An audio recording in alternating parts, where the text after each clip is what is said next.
सिगारेटच्या वादातून तरुणाचा निर्घृण खून, मुख्य संशयित 4 तासात जेरबंद.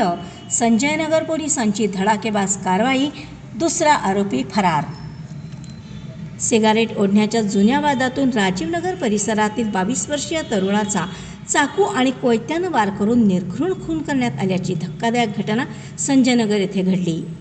या प्रकरणातील मुख्य संशयिताला संजयनगर पोलिसांनी अवघ्या काही तासात तात्काळ जेरबंद केलं असून दुसरा आरोपी मात्र अद्याप फरार आहे.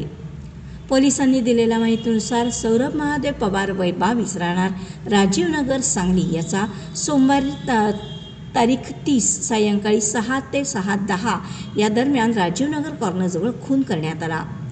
शाहिद समीर मुल्ला वय 22 आणि आयान समीर भिस्ती वय 24 दोघेही राहणार राजीवनगर यांनी पूर्वी झालेल्या सिगरेटच्या वादाचा राग मनात धरून संगनमताने सौरभवर चाकू आणि कोयत्याने पोट, छाती आणि पाठीवर सपासप वार केल्याचा आरोप आहे. या घटनेनंतर संजयनगर पोलिसांनी तातडीने तपासाची चक्रे फिरवत गुप्त बातमीदाराच्या मदतीने शाहिद मुल्ला याला 31 मार्च रोजी पहाटे 2:09 दुधाळ कॉर्नर परिसरातून ताब्यात घेतले. दुसरा आरोपी आयान भिस्ती मात्र अद्याप फरार असून त्याचा कसून शोध सुरू आहे. या प्रकरणी संजयनगर पोलीस ठाण्यात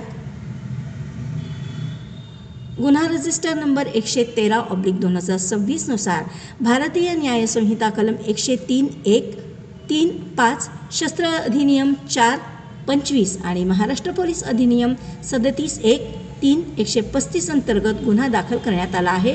पुढील तपास पोलीस निरीक्षक सतीश कदम करत आहेत.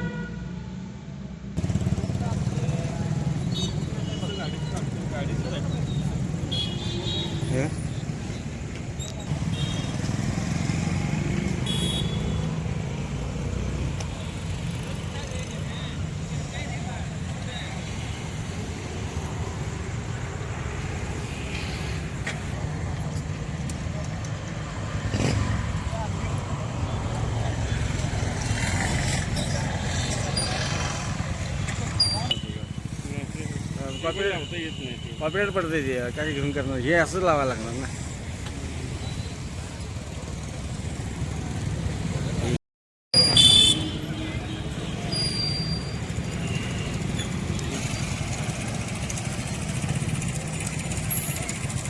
रक्त दाखवू शकत नाही आपण.